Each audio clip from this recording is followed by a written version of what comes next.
الو. صباح الفل يا جيهان. ايوه يا سيديت، ازيك يا حبيبي؟ عامل ايه؟ والله زي الفل يا جيهان. اهو قلت اما اطلع في الشمسايه انزل سوق امبابه.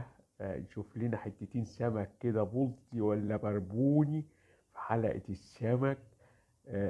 بس دماغي واخداني للفشه والكوارع والممبار. ايه رايك يا جيهان؟ فقلت اما اكلمك على خط اتصالات بتاع جمال السادات ابننا. مش عارف ليه يا جمال الصالات بتبقى مقطعه في الشتاء، خصوصا الشبكات. قوي شبكات يا ابني.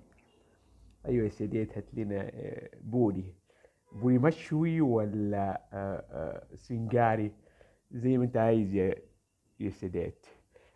طيب، ربنا يسهل، يمكن اجيب ده وده حسب بقى الامور ما تستجد وتجيد. حضري لنا الشاي، انا جاي على طول.